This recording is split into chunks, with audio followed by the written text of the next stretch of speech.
Yeah, it's been a little bit. It has. It's been a little bit. I was in the Dogwood Arts Festival. Mm-hmm. It went really well.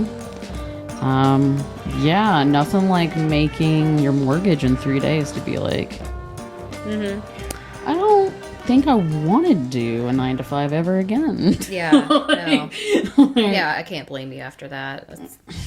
It's a lot of work. It's a lot of setup. But if you're always ready and you get used to that, like, if you get a system in place, maybe get a bigger vehicle, something where you can tow like a little trailer, like a boxed-in trailer. I think you could do it.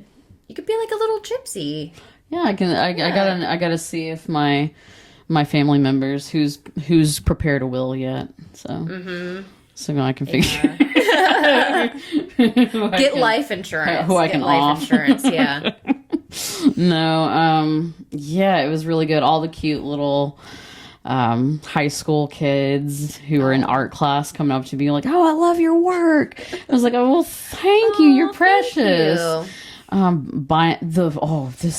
This was, I felt like it was a compliment.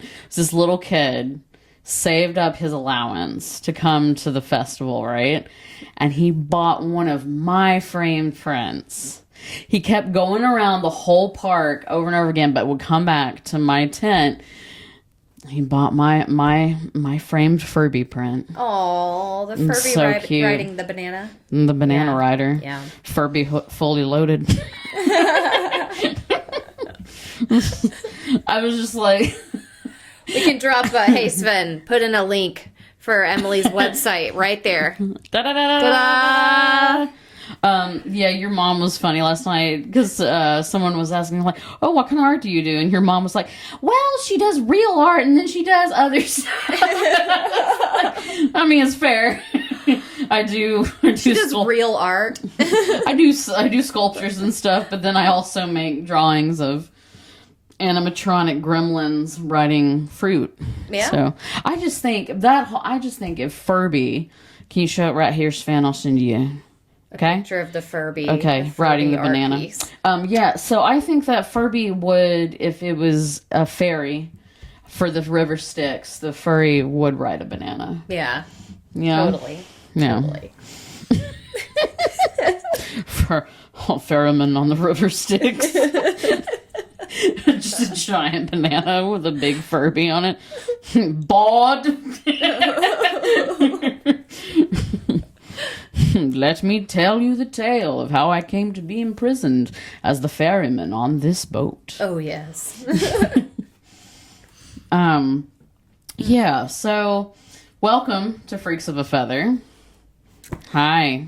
Hello. I'm Emily Wooten, and this is... Mary Boom. Hi. Hello, everyone. It has been a little bit. We're trying to get organized. Life is crazy. We've both had a lot of change lately. So if you are still listening, thank you so much. Yeah. I know it has been a lot of change and a lot of empty promises, but Emily has pulled shit together despite everything she's had going on, and she's got a really interesting story for us. I really do. I think we've got a two-parter, guys. If you've missed our series, like, this is a multiple-part series. This is a multiple-parter. And, I mean, to be fair, you've been working your ass off, and you...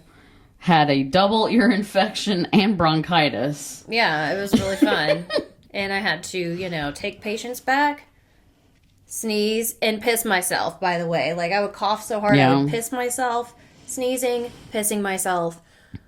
I'm a trooper, okay? Oh, yeah. Oh, 100%. It cannot be mistaken. You can't. Don't get it wrong. But I look forward to actually having a story and making time for hobbies, because you know what? No matter how hard it is, this is worth it. Yes! It's worth it. We're not going to get too stressed out and stop doing this podcast. No. Guys? No. Keep listening. No. We're not going anywhere. No, I like it. I like it. I like it too much. I do too. But, so yeah, today, we're gonna start two, maybe, I hope it's just 2 parts. It might be 3. About this really incredible story that involves 3 teenage girls who were employed by the resistance during World War II in the Dutch Netherlands to assassinate high-ranking Nazi officials by seducing them and leading them to the woods and killing them. Well, shit. Yeah. Well, shit. Yeah, well shit. I mean, like, that's, it's a heavy one. Mm-hmm. So, I don't know. I teased it a few weeks back. I was like, yeah, this one's going to be, it's a lot. This is for our dark humored girlies, for sure. Well, I mean, I'm not, anything that we laugh at or that we make fun of is just for levity's sake. I mean, there's not a... Yeah, we could state how we feel about it. I mean, it's really first. Fucking easy to make fun of a Nazi, though, too. So it's so easy. But there's a lot of serious things, and I think this is important. This is an important thing to talk about.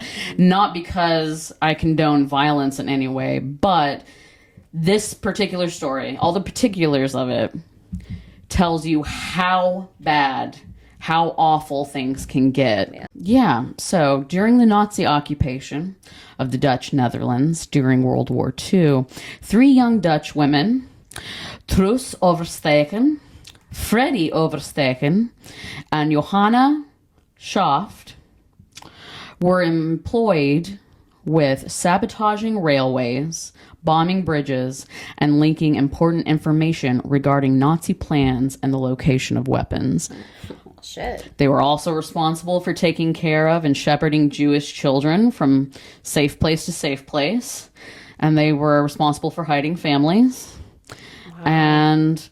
But their most notorious act was associated with that they were chiefly tasked with seducing and killing high-ranking Nazi officials. Sexy. Mm-hmm. Sexy. Okay. All right. Okay. Above all else, they're considered heroines, but there are some shitbags out there like, well, they're still a murderer. And I'm like, really? Like, okay. Come on. Yeah. Well, years after the war, in response to the criticism of using violence, to overcome or to kill, to answer a problem, Truus Oversteegen responded with the following. And trigger warning for y'all. There's a lot of violence, just unfathomable, awful shit that happens in this story that people. But here we are. It's history, and it shouldn't be It's forgotten. good to know. It can't. This is why, you can't. Yep. Truus Oversteegen responded with the following. A war like this is a very raw experience. While I was biking, I saw Germans picking up innocent people from the streets, putting them against a wall, and shooting them. I was forced to watch, which aroused such an enormous anger in me, such a disgust, a feeling of dirty bastards. You can have any political conviction or be totally against war, but at that moment, you are just a human being confronted with something very cruel. Shooting innocent people is murder. Mm-hmm. If you experience something like this, you'll find it justified that when people commit treason, such as exchanging a 4-year-old Jewish child for 35 guilders, which was the currency in the Dutch Netherlands at the time, you act against it. These are such scary people who only look at it for what's in it for them, even if it means human beings. Once I was confronted with an SS soldier, a Dutch SS soldier even, who was killing a small baby by hitting it against a wall. What? Yeah. Holy. Yeah. Yep. Oh, that visualization. Yep. Oh, God. Yep. He grabbed the baby and hit it against the wall. The father and the sister had to watch. They were obviously hysterical. The child was dead.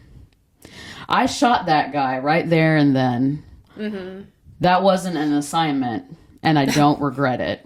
Oh, I would love to. Well, I'm not going to say anything. No, I mean, but this is... She's I see where she's coming from. Well, she says, she says, I really don't regret what we did. You have to see it like this. We were dealing with cancerous tumors in society that you had to cut out like a surgeon.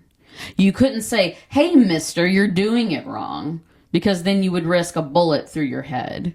You couldn't arrest him, and you couldn't put him in prison or find a safe house for him, because we needed it ourselves for the Jews and for the people who of the resistance who had to leave. Yeah. There was no other solution. That is the cruelty of war. You couldn't try these people at that moment either. You couldn't say, sir, why did you do that? What were your motives? What I want to pass on to young people is that if you have to make a decision, that decision must be a right one. And you must always remain human. And it's important to know that they never, Truus and Freddie and Yo, as she was known by her friends, they never attacked any children or shot a Nazi if they were with their kids. Yeah. Or any type of shit like that. It was merely, they were specifically going after dangerous individuals who directly contributed to the ongoing genocide and depravity of the Nazi occupation. So people that were really high up, people that were responsible for leaking information, selling children, like all sorts of fucked up shit. Yeah. So God, like Robin Hood, but Nazi killer version. Mm-hmm. So our story takes place in Holland, specifically Haarlem, Amsterdam, and Rotterdam. So cities in Holland at the time, we're talking about 1930s, 40s, very quaint, cobblestone streets, flush with gardens. The countryside is dotted with gorgeous tulips. I mean, everything is just gorgeous. Chef's kiss. Mwah. And tulips were a big money-making enterprise during the 1630s in Haarlem. I didn't know that. Oh, oh yeah, they would come to port and trade tulip bulbs and shit. Yeah, while they were smoking their cigarettes and drinking their beer. I've got some nice bulbs. All right, I do. Show me your bulbs. Show me your bulbs, sir. Ma'am, can I see your bulbs? Why, yes. Show me your bulbs. There are a few characteristics that are culturally ingrained in Dutch society at this time, and those are pretty much everybody rides a bicycle everywhere. Okay. And everybody smokes cigarettes. Okay, cool. I mean, I feel like asthma would be a problem at some point. Flowers, whether it be pollen, smoke or... you got the flowers and pollen. You've got the smoking cigarette and biking up hills. There's some fucking rich ENTs in Holland. No, but like... It was a wonderful time until the Nazis came. It was wonderful. But no, I mean, it was so ingrained that Yo's parents didn't like cigarette smoke at all. And it was weird for them. It stood out in their neighborhood that they didn't allow their guests to smoke inside their home. Oh. They're strange, But they would give them complimentary cigarettes to go away with, like party favors. I have no problem sponging my walls down with disinfectants every 90 days and it being absolutely disgusting. That is why the walls are brown already. We painted them brown already. I don't know why they're getting a German accent. It's fine. I'm not good at Dutch accent. Sven will have to school us on this. Yeah, I don't know. Yeah. But anyways, but like everywhere else in the world, after when the Great Depression occurred, Haarlem, Rotterdam, Amsterdam were all affected by late stage capitalism. Suffering was immense. The people were immensely divided between the wealthy and the poor. And there was a lot of socialists and leftist groups, and they had a lot of criticism for the Dutch government, which we'll learn about their part later. Shit. But yeah. So yikes. Yeah, it's very similar to how we're in late stage capitalism right now in our society. Fuck the overlaps. The overlaps are incredible. Synchronicities. Oh, just wait. Just wait. Oh no. Just wait. No. Just wait. Oh god. Just wait. So Truus Oversteegen, born on the 29th of August, 1923. So Truus and Freddie and their young brother Dobie, I believe. Dobie. They were a product of Jacob and Trintje Oversteegen. And one of her earliest memories, Truus recalled counter-protesters because they would go get the dole. Because her parents, they lived in the slaughterhouse district of Haarlem, the poor district with all the government-subsidized housing and all that shit. Which, no disrespect, but that's not shit, you know. Yeah, no shade, bruh. No. But that's where they lived, and they would go get the dole. Get the government dole, and she remembered counter-protesters at this time.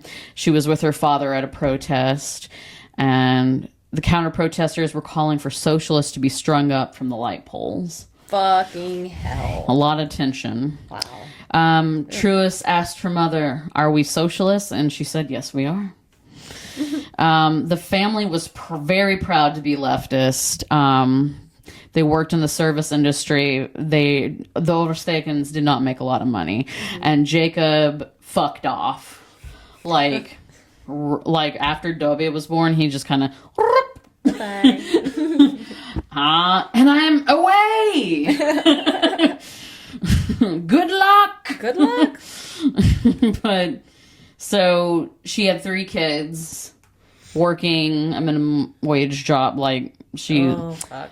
On the government assistance and stuff. Like, she was, yeah. But Trintje was a motherfucking house. She was a house. First of all, she included her daughters in the discussion of politics, always taught them to think for themselves, and was very progressive and, like, telling them always do the right thing, but also kick ass if you have to. And just a wonderful, wonderful human being. She would, she ran a magazine and leftist flyer print station in her house. The kids would go out and distribute them. Oh, okay. And hide them in places or paint over Nazi slogans when it came time. Oh, cool. Like, she's cool as fuck. But, I would have definitely been friends with this girl. She was cool. 110%. She was very cool. 110. So, Trintje was entrenched in the leftist cause, okay? And they moved into a new flat in the slaughterhouse district. And they were... Hey. Sounds romantic. Yeah, I know. Very poor. And this organization, so this is pre-occupation. This organization called Social Help Practices would investigate flats to basically make sure that you were actually poor and that you weren't married or anything. And so they found out that she had been holding leftist meetings in which men were present in her apartment, and they got her welfare ripped away from her for this. God dang. And her family was fucked. Basically, they would have to depend on neighbors for food. And so she marched down to the office. She's raising hell. Okay, she's like, give me my fucking check back. Yeah. How am I going to feed my kids?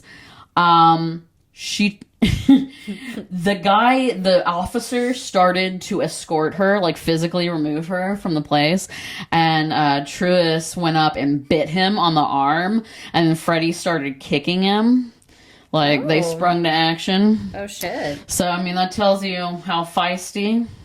They're on it. Mm-hmm. And, yeah. Just a little more... They're like the Nazi hunter HOA.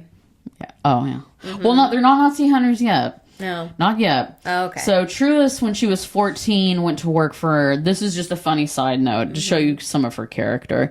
Truus was more tomboyish. She was the older sibling. So she was more stern. She was more of a leader and very dominant in personality. Freddie, her younger sister, was more flippant and kind of like... heads in the clouds kind of person. Yeah. And so Truus, when she was 14, she went to work for a maid service for wealthy families. And this was fucked. She took this job as a servant. And the other maid, who was German, was very gruff, not very friendly. On her way to empty out the family's chamber pot, because that was one of her tasks, she was stopped on the landing by the husband of the house, where he attempted to grab her privates. Oh my god! Wow. Mm-hmm. What the fuck? Well, she was Trenchia's daughter, because in retaliation, she kicked the chamber pot down the stairs, the front stairs of the family. Just kicked the chamber pot down the stairs and then ran off. Holy. So shit all over the foyer. So yeah, she didn't suffer fools. But Truus and Freddie were best friends. By the time they reached their teens, they were both fully aware of what the Nazis were. To give you an idea, leading up to World War II, Britain and France had a pretty good fucking idea of what was happening. Yeah. They already knew. They could smell it in the wind. They knew that Germany was starting to stockpile weapons because there was a leak. There was a guy, Oversteegen, I think, that leaked the information. So they knew something was happening, and everybody knew what was happening in Germany with the Jewish people and the ghettos and everything in the camps.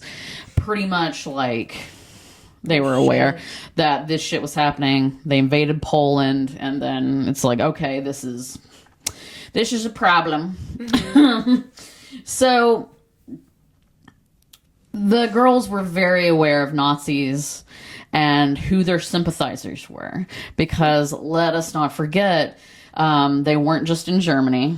Yeah. There were a lot of them. Yeah. They're the fascist. There still are. Well, yeah. Unfortunately. The main places like Japan, Italy, but even in the Dutch Netherlands, there were people who were Nazi sympathizers, who were fascist leaning. And that brings us to the NSB party, which was during the 1930s, the National Socialist Movement. It's National Socialistische Beweging. I don't know. Sven, put the spelling up here. Which it sounds like it's leftist, right? Like socialist? Mm-hmm. No. It was founded in Utrecht in 1931 during a national... also when the nationalist, fascist, and Nazi parties were founded. So it was founded by this fucking worm named Anton Mussert. Oh, God. Who everybody made fun of because he married his own aunt. I'm not fucking kidding.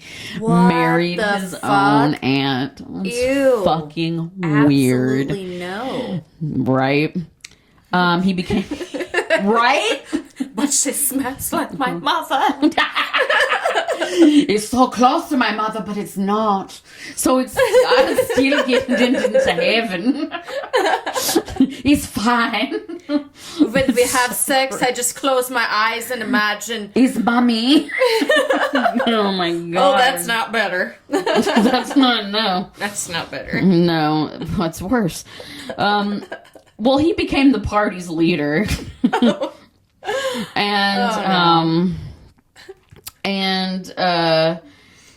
And also alongside this guy named Cornelius van Gielkerken. Hi, my name is Cornelius van Gielkerken. My name's Corny Gherkin. Nice to meet you. My name's Corgi Jerker. Nice to meet you. Corgi Jerker? Corgi Jerker. My name's Corgi Jerker. Nice to meet you. But the party based its program on Italian and German fascism, basically. At first, they weren't anti-Semitic, but then after the occupation happened, they quickly turned very anti-Semitic. Very fast. Nice. So they did have Jewish members at one point. God dang. Wow. So Trincia kept her family aware of the Nazi forces that were descending upon Holland, and she helped anti-fascist refugees into their house through her membership with a communist relief organization known as Red Aid. As early as 1934, she had opened her home to German leftists fleeing Germany. So everybody knew what the fuck was up. Like people like, who had a fucking brain knew what was fucking happening. So think about that for a minute, though. The United Kingdom and France, they started stockpiling weapons in response to Germany's stockpiling, right? And it was, everybody knew vaguely about the camp. Some people would ignore it or outright believed it was just propaganda. But people that had an inkling of sense knew what was happening. And so it's obvious, it should have been fucking obvious to people when you have mass droves of Germans fleeing their own country. Yeah. Everything's fine. This time, like, something's happening. And you get up, start sipping your coffee, look out the window, and you're like, oh shit. Oh god. 3 of our neighbors are moving out. What the fuck is going on? Have you read the news lately? Oh, they said something about, labor camp. Yeah, something about Nazis, and if you have brown hair and brown eyes, you're... Hey. I think it's fake news. I don't believe in it, so I'm just gonna stay. But they would spend the night at Trincia's, and then they would be escorted to the UK, where they'd be given asylum. And so the girls knew their mother was involved in this. Yeah. And because of her transparency, they knew, the girls also at a very young age knew enough, because they are growing up with this. Yeah. They knew to be quiet, and you don't, loose lips sink ships. You don't say shit. You don't tell anyone where another person lives. You don't tell anybody where another person's whereabouts are. You just don't talk about it. Because you never knew who was a Nazi. And you still don't. Anyone could betray you at any time. And so all the while, Hitler and his cohorts, they're touring Europe, they're annexing countries and cities to the Nazi cause. And all this shit. And before we'll get into the invasion, but first, let me introduce you to our third Nazi killer. Oh. Johanna Hannie Schaft. She would eventually meet the Oversteegen sisters. Jo was born in 1920, so she was a little bit older than them. But she was born to a professor.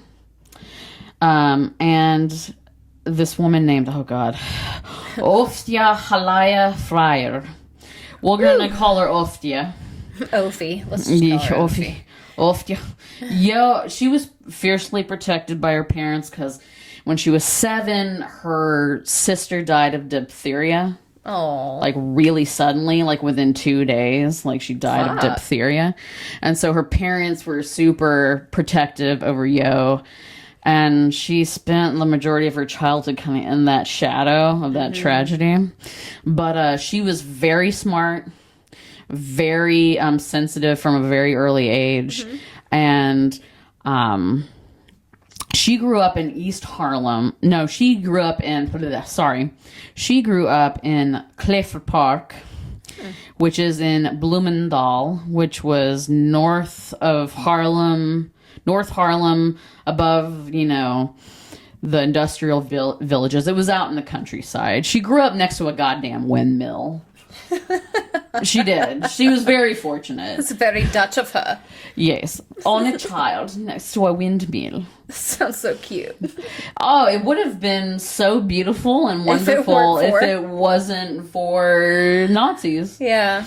They robbed so many people of so many things, but it was, they talk about in this book that I've been reading, and they talk about how sad it was, like, just all the kids having to be in hiding and being trapped and having their childhood robbed from them. I mean, that was the best case scenario. Yeah. Jesus. Sucks dick. But anyways, Peter was a writer for the Socialist Democratic newspaper. He wrote articles on education, and they too were very open and candid with Yo about politics. And Yo would, she was writing these essays, like when she was like a teenager, about Nazi oppression and fascist forces in Africa and all this shit. Like, she was really intelligent, and she admired many revolutionary figures and also peaceful voices of resistance, such as Mahatma Gandhi. In 1938, she enrolled at the University of Amsterdam to study law. Oh, nice. And Yo was she wasn't particularly inconspicuous because she had bright flame red hair. Okay. Like, she had very red, beautiful, long hair. Sort of like a mermaid. I don't know. But, yeah, very striking. She enrolled in university, and her best friends were 2 Jewish girls, Felina Pollock and Sonia Frank. And she formed her own women's political group, her leftist group called Hama. And she was active in all the campus protests and all the campus political groups and whatnot. She was very much into the socialist magazines and whatnot. But life as a student was about to get derailed. Oh no! Thoroughly. So let's get into the Nazi occupation. Oh. I'm excited. Yay. So, the Netherlands. The Netherlands had remained neutral during World War I. And as far as the powers that be in Dutch society at the time, they thought, we can coast through this skirmish with the Germans. We can coast through this. We'll be fine. Yeah. It'll be just like World War I. No. No. No. On September 1st, 1939, Germany invaded Poland. France and England knew this was coming. And the Dutch government, they declared their neutrality. France and England declared war. Cool. So the Netherlands were going to pay dearly for neutrality. Yeah. They were going to pay dearly either way. Yeah. You see, while every other European country had spent years stockpiling weapons in order to catch up with the Germans, the Dutch bought bicycles and cigarettes. Bought bicycles. They didn't buy shit, but bicycles. Yeah. Yep. Until 1940, they had not one tank in their possession. Until 1940. Nice. They spent their budget on bicycles that were equipped with sturdier handles so that they could be used by the police during combat. That's the dumbest shit I've ever fucking heard. That is so dumb. Meanwhile, you got the fucking Germans rolling in with these giant panzers, just it's like, oh no, ding ding ding ding.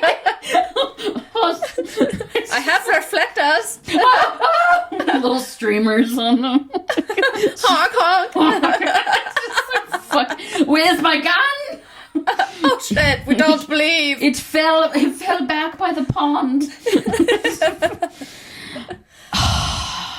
After the World War II broke out, the NSB immediately joined, welcomed, and advocated for the Nazis and wanted strict neutrality.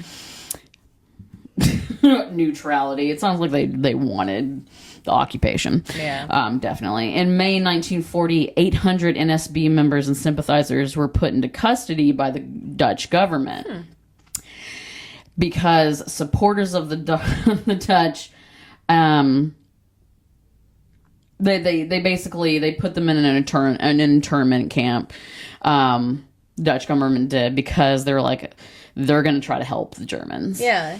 So, but, and Truus and her little sister, they were sent to grab a pair of children from another safe house during this. Oh, shit. And the children had escaped Nazi Germany without their parents. Truus was now 16. She overheard a friend of theirs in one of the Jewish-owned shops talking about how they're going to go to America because it was only a matter of time before the Nazis came to Holland. Fuck. And Truus floated the idea of escaping to America to her mother, and Trincia was like, we're poor. Yeah. She's like, we're not going Tough anywhere. Yeah. I was like, we can't. What are we going to do? We don't have the money to get to America. And even if we did, then we'd be stranded there. Like, we have to help the people around us where we are. And so they stayed. And on May 10th, 1940. So everybody's thinking, the Dutch government, they were like, it's just not convenient to invade the Netherlands. We've got all these marshes and shit. They're not going to... Yeah, our bikes don't really, work that way. And, it's going to be so hard for them to get those tanks and stuff. Yeah. It's called, how are they going to invade, It's called airplanes. Yeah. It's called airplanes. Have you tried airplanes? Have you tried airplanes? On May 10th, 1940, everyone in Harlem was awakened by the sound of planes droning over the city. Oh, great. Everyone rushed to the streets. Mm-hmm. The planes were carrying bombs. The Dutch anti-aircraft weapons were being shot from the ground by Dutch soldiers, and one of the planes crashed to earth. Those who could turned on their radios, and they were met with a sound that sounded like gibberish, but they later found out it was coded language that the Dutch government was sending to the Allies, that the Germans were there. Oh, wow. A government official then came on and spoke to the Dutch citizens and let them know, we're under attack. We're under siege. And Trincia immediately swung into fucking action. She lit a fire in their stove, and she started shoving any leftist material, any type of magazine, anything, shoving it into, she's like, because you're gonna get fucking shot, you're gonna get killed. So shoving it in, burning it, getting rid of the evidence, letters, everything. There could be no visible signs of their leanings, because if a Nazi officer knocked on the door, because they would be detained. Yeah. There was no. So the Nazi forces sent paratroopers to every Dutch airport and The Hague, the Capitol building. They even employed trickery. They dressed as Dutch military officers and marched towards the border with supposed German prisoners. And once across, they opened fire on the Dutch soldiers. Fuck. So, the Dutch soldiers near The Hague began stopping pedestrians, actually, and asking them to pronounce the name of this really long Dutch city, because Germans had a really hard time pronouncing it, and they could tell who was German and who wasn't. So what happened to the Dutch royals, you might ask yourself? On May 12th, Princess Juliana and her husband fled to England. Peace! Peace out. Followed by Queen Wilhelmina, and the rest of the government followed suit. The Queen did this address where she was like talking to all these vague platitudes of, hang in there, fellas. Yeah, we've got this, pal. We're gonna be okay. But anyone who had a modicum of sense was like, yeah, you just abandoned us. You just threw us to the wolves. That sucks. Yeah. On May 14th, German forces set an ultimatum for the Dutch army to surrender, or else German bombers would be sent to destroy Rotterdam. So the agreement was made, but supposedly there wasn't enough time to get the word out to all the bombers. 54 planes dropped bombs over Rotterdam, leaving a wake of death and destruction. In less than 20 minutes, multiple blocks of the city were turned into a wasteland of flames, blood, and rubble. Holy crap. Some of the bombs have been dropped specifically on the city's water main, leaving the fire hydrants and hoses useless. Oh, like, God. This was specifically, like, you're gonna know who's boss kind of thing. Shit. This is fucked. It's very aggressive. Very fucked. Thousands of citizens, the ones who weren't dead, packed into the exits and streets of Rotterdam, creating a human dam. Holy crap. And the next day, papers were signed, giving the Netherlands over to German forces, and thus the German occupation began. Holy crap. Now, what the Dutch thought would take months, like the Germans invading, took 5 days. It took 5 days, and the largest contingency of refugees who were Jewish lived in Amsterdam. And the day of the occupation, when the bombs and everything were dropped on Rotterdam and everything, there was a staggering amount of suicides by Jewish people in Amsterdam. So many that the coroners were overwhelmed and could not handle the amount of bodies that were being carried to the morgue. Oh my God. It's like I said, it's fucked. It's really the dark fucked. part. There's the dark part. Yeah. So after the Nazi invasion of Holland had commenced, those NSB members that had been detained were, of course, set free. Of course. And Mussert, the one who's fucking his aunt, I'm not even, he was released, and he gave this speech in public to call for everyone in the Netherlands to embrace the Germans and renounce the Dutch monarchy. And Mussert thought, I'm going to be the figurehead of the Reich in the Netherlands. Yeah, probably. But there is only one Führer. And he does not like competition. You aunt fucker. You aunt fucker. Aunt fucker. I might do methamphetamine and rub my little wheelie on my dog's tongue, but I don't fuck my aunt. Ew. Gross. Gross. Yeah. He and his shitheads, they were already conspiring with the Nazis. Mm-hmm. 900 people were dead in Rotterdam and 10,000 were homeless. And this gave England a good idea of what was about to happen to them with the Blitzkrieg. Like, okay, all right. Yeah, this ain't good. This is bad. Let's get out. Let's back up. It's pretty bad.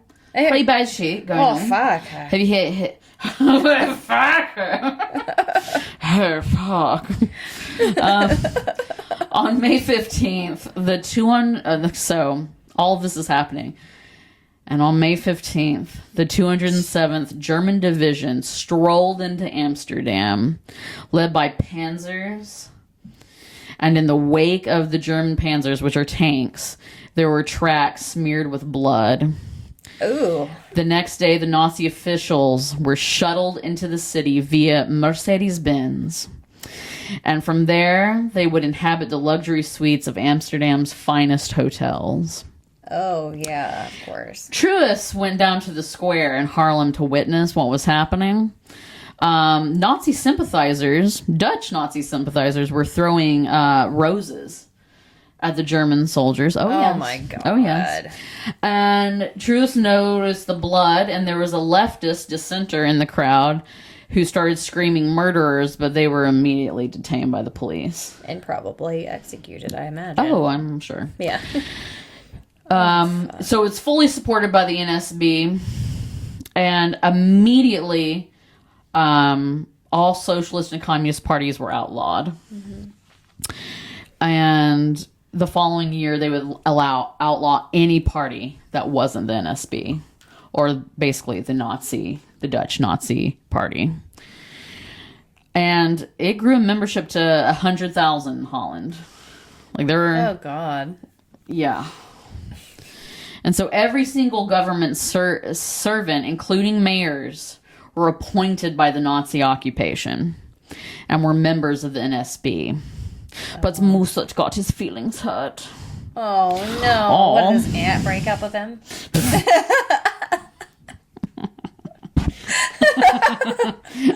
Oh, God. I just keep thinking about you in your little baby outfit that I bought you when you were...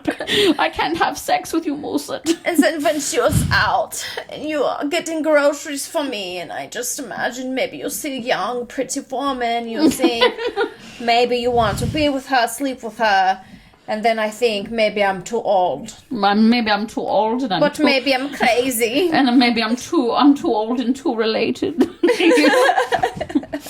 But he got his feelings hurt because he thought he was going to be the leader.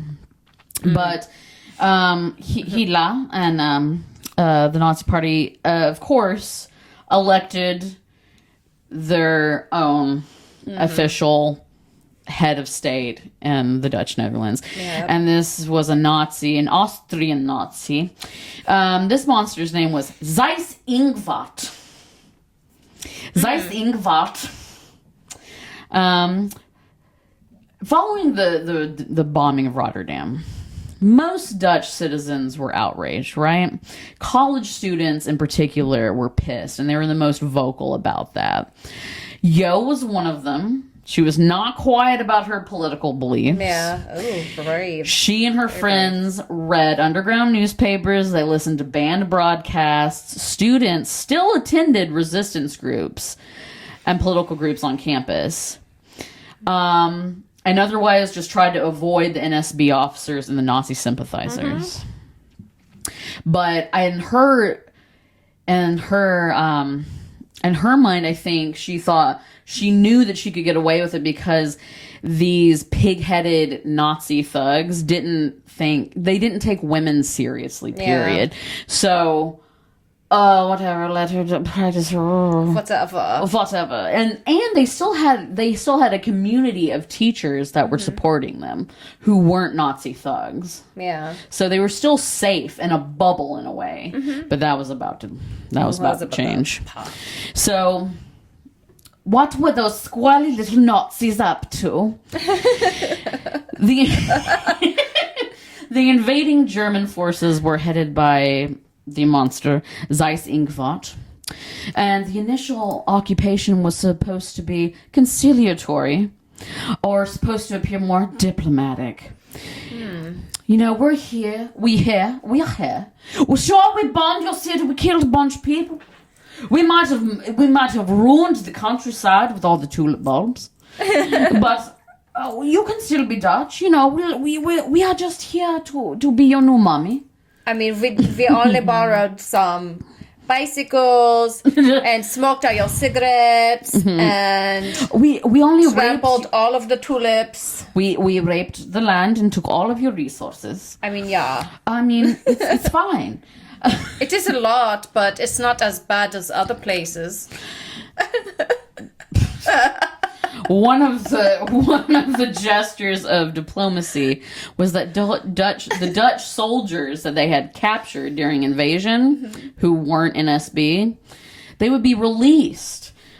However, most of these soldiers had been starved and abused in the internment camps, and then when they sorry, you can keep that in.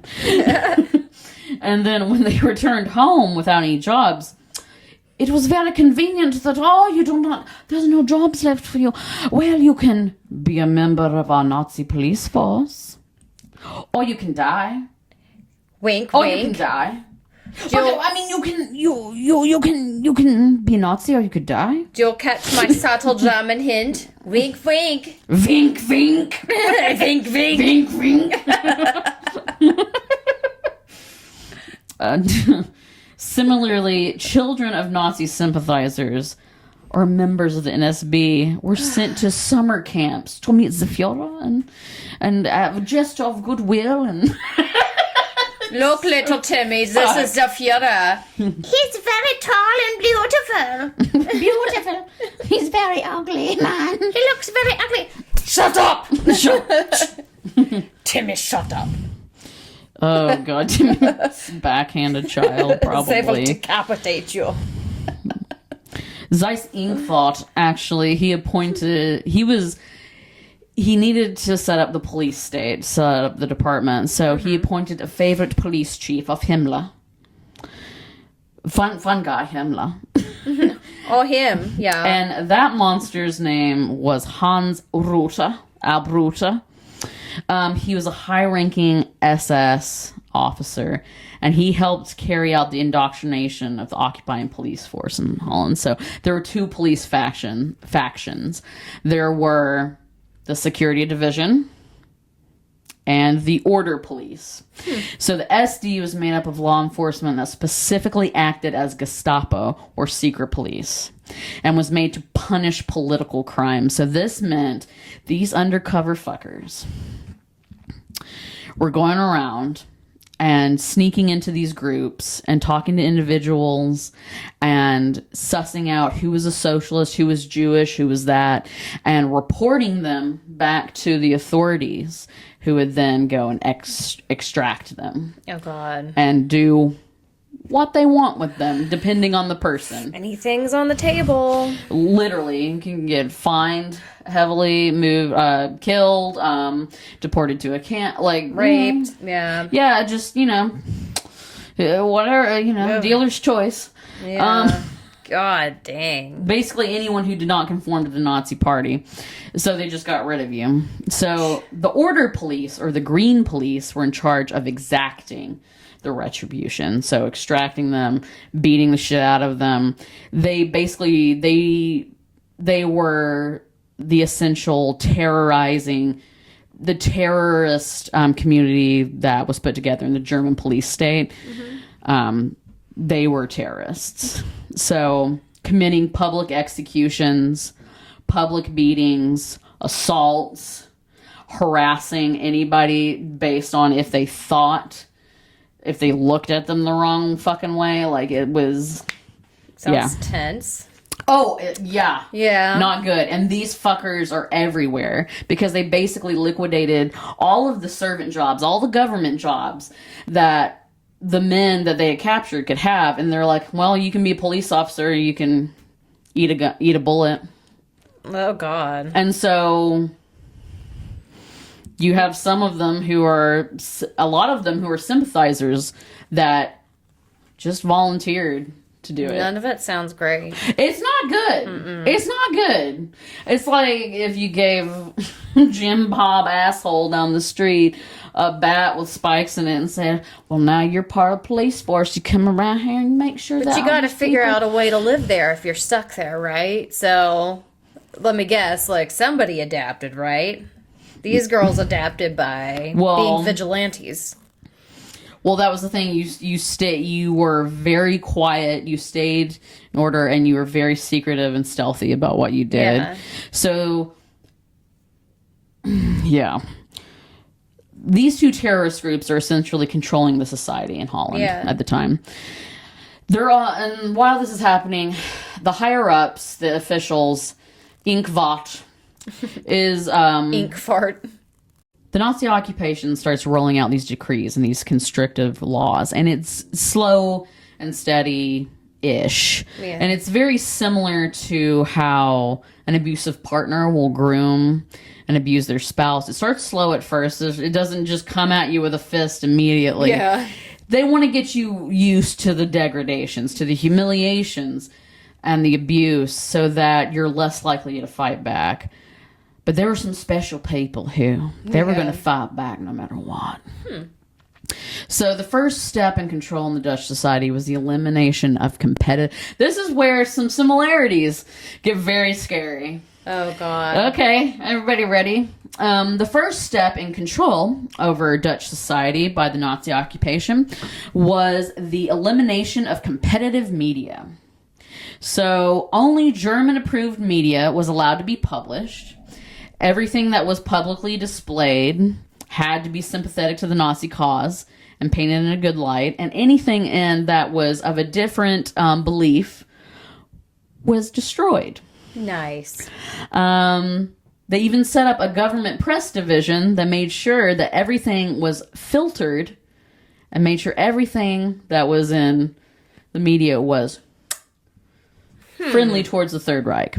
So... sounds very similar to a bill that passed recently that said that the Secretary of War can control what media we receive if it thinks that it's a threat. Interesting. Yeah. And burning books. Banning books. Zeiss himself had a pamphlet published specifically that showed images of Hitler. Interacting with children and animals to influence people into thinking that Hitler was a good guy. Oh, he's so adorable. He mailed these to all the Dutch citizens en masse, and most of the pamphlets were mailed back. Oh, that's hilarious. Initially, the Nazi occupation said, we're not, in the Netherlands, they're like, we're not going to bother with the Jews. We're going to wait. We're going to suss it out. And so some of the Jewish people thought that they had some time. No time. In August of 1940, all Jewish religious ceremonies were banned in Holland, and all government employees had to send in written declaration and proof of their Aryan heritage and their allegiance to the Nazi cause. So civil servants who were Jewish lost their jobs immediately. Aww. This was extended to the universities where a majority of the faculty, they had filled out their written declaration, and the ones that were Jewish were ousted. Fuck.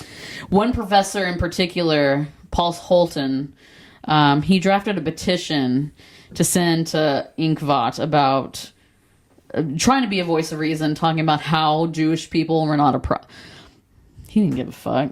He probably didn't even read it. He probably just balled it up and threw it away.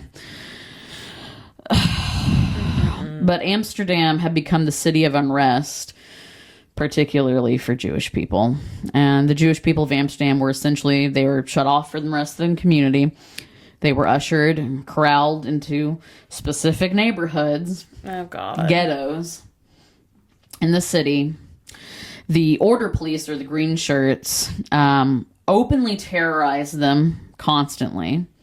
So much so that a large contingency of Jewish young people, these teenage boys, started forming gangs to protect the people in their community. Yeah. Which is how gangs usually naturally form, because they can't depend on the police. Well, a fight broke out, and the Jewish boys killed one of Mussert's stormtroopers. But, of course, the Nazi occupation turned this one shithead into a martyr. Oh, God. And so they responded. Reuter, the police chief, Himmler's little butt boy, gave the order to have 400 or so Jewish men, healthy Jewish men between the ages of 20 and 35, rounded up and sent to concentration camps. So essentially gutting the manpower behind these gangs and these, like, the protection in this community. Holy shit. Got rid of them. So the Dutch, I mean, en masse, they were appalled, but they weren't really surprised. But the Dutch socialists weren't having it. They organized a massive countrywide shutdown of all service industry jobs because, surprise, surprise, people who were socialists, they were in the service industry. So no buses, no service, nothing, period. Yeah. Like, you're fucked. The Nazis were shocked. They're like, how dare they? What the hell? That's screwed up. It's just rude. Lame. How dare they? I need my bath. How am I going to get to the fields and roll in the tulips and the blood? So the first day elapses and Reuter calls his old buddy, Himmler. And on the second day of the shutdown, a fraction of the German SS arrive. Yay. They were issued live ammunition and were set loose on protesters. Fuck. Okay. Now, 9 people were shot in the street. Thousands were arrested. And you think of that, you're like, oh, only 9. Oh, well, it could be worse, right? Well, they specifically did that. Thousands were arrested so that they could ferret out who had started the rebellion. Mm-hmm. So they found 20 people that were identified as the strike organizers. They detained them and then they executed them publicly. One of them was a very famous tapestry artist.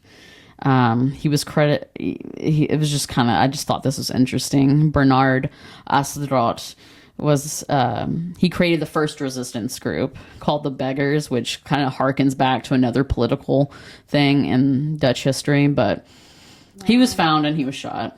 Fuck. But the resistance in Holland did not waver. The strike only inspired them. But the retaliation that happened made it clear that they had to be secretive and stealthy going forward. So, in the meantime, she's still doing debates on campus. Really? Oh, yeah. That's awfully bold. She wrote an article detailing what would be the end to the German army, the Russians. Oh, yeah.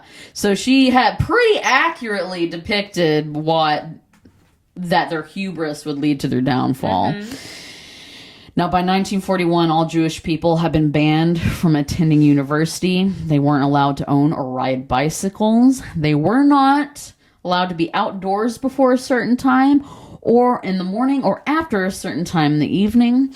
They weren't even allowed to be in public establishments. And then they were banned from associating with non-Jewish people. If you were suspected to be sleeping with or like friends with someone who, that sucks.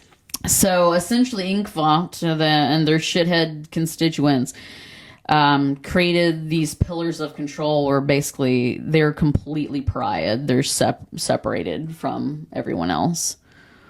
The next phase to roll out was identification cards, which meant every citizen in the Dutch Netherlands had to have an official identification card issued by the Nazi occupation that stated all of their credentials, name, address, fingerprints, but most importantly, their political party and their heritage. One day, the Overstegens were greeted with a knock at the door. It was a tall and... which is frightening during these times. Yeah. And they were greeted by a tall, handsome man wearing a sleek fedora. Oh. He introduced himself to Trintje as Frans van der Heel. and asked to speak with her daughters. Oh. So, unsure of what to do, she let her daughters speak with him because you don't know what this is about. True. Franz told Truus and Freddie that he himself was involved in resistance work, and he was aware of their work in the field, distributing socialist media and screen printing over fascist slogans. And he pitched a very interesting idea to them. You see, young women and teenage girls had already been employed by the Russians to fight off Nazis. They were the perfect spies and saboteurs because most Nazis did not view women as people, much less as a threat. Yeah. So young women and teenage girls had proven to be a valuable asset to the resistance. He told them that they would be put on missions to blow up bridges, sabotage trains, sabotage Nazi objectives, and ultimately shoot and kill high-ranking Nazi officials. Holy shit. He asked them point blank, "Do you think you could shoot someone?" And Freddie, who was more meek, was like, "I don't know, I've never done that." And then then Truus immediately was like, "Yes, I can kill a fascist, a real fascist. Anything you need." She said, "Swine who take people from their homes to be executed. Yes, I can kill them." Mm-hmm. Franz reassured them that they would only be killing SS, Gestapo, and sympathizers. He then told them to meet him at a residence the following day near the edge of the woods in Harlem, and he left. They were reminded that they could not share anything with their mother unless they wanted to put her in danger. So Trincia asked them, what they discussed, and Truus lied to her. And Trincia caught on that it was something important, so she bowed her head and she said, "You are free to undertake anything against the Nazis that you feel is right, but be careful and don't let each other down when things get dangerous. I couldn't be without you. I hope you'll never do anything mean or against your better judgment. Stay human always and under all circumstances." Wow. So the following day, they rode their bikes to the address, and they met with Franz. It was this estate that bordered this large forested park. And it was this old mansion with these gates around the back and this pond. And so they met him at this concrete bench near the pond. And he kind of gave them his spiel of what the resistance group was about. And then he asked them, "Can you give me the number or the address for so-and-so?" Oh. And it was known by now that you could not trust anyone out just right out the gate. Mm-hmm. And they got suspicious, and so they shut down. They got silent. Oh. He then spinned around and trained a pistol on them and said, "The address, I'm Gestapo." Oh, snap. So he flashed a series of papers from his pocket that were plastered with swastikas. And Truus and Freddie, they had some options. Mm. They could have given him the address of this known protester and organizer, or get shot or fight back. And in a moment of sheer defiance, they sprung on Franz. One of them kicked the gun from his hand. The other one sat on top of his chest. Holy and shit. They both started beating the shit out of him. Nice. Until he started yelling, "Stop, it's a test, it's a test." He explained that he had wanted to test them to see if they would fight and do what was necessary to protect their fellow resistance fighters. Oh, they psyched him out. And they passed. Truus pocketed the pistol and spit at Franz. Holy shit. The girls, they were all ripped up, their dresses were dirty, but Franz came away with a black eye, a busted lip, and a bloody nose. Holy crap. They biked home and spoke none of it to their mom. They were to meet at the exact same place another day and be officially introduced to the other members and given their first mission. And that is where we will pick up next time. Bum, bum, bum. Mm-hmm. Oh my gosh. Thank you, Emily. Oh, you're very welcome. I'm excited for good. part 2, maybe part 3. Oh, maybe. This has been a long one. Yeah. My goodness. Well. Yeah. So Kicking ass and taking names. Well, not taking names. I've never met that officer. I have no idea what you're talking about. I've never seen him. I'm just a little German girl. I'm just too busy smoking cigarettes in secret from mother and riding my bicycle. I'm not killing Nazis. Even. It's not secret, yeah. 10-year-olds lighting up cigarettes. Yeah, that's horrible then. Back in my day, I could just light up a cigarette. At least they had that, you know. That was the only thing. They did need that. They did need They did need that. Oh, Lord. Well, on that note. Well, we thank you for sticking around and listening to us. I'm sorry that the lighting situation is what it is. We forgot to turn the fucking lamp on, and... Whatever. We're here. Watch us on YouTube at Freaks of a Feather Podcast. Listen to us wherever you stream your podcast, guys. Thank you so much for listening to us, watching us, supporting us, and sticking with us this long, long ride. We love you guys. He sounds so sick of it. This long, treacherous journey. I'm just ready to fucking exit the vehicle with the keys. We've been doing this like 3 years now. Yeah. Well, it's crazy, guys. It's been good. I like it. I have fun. Too. I have fun.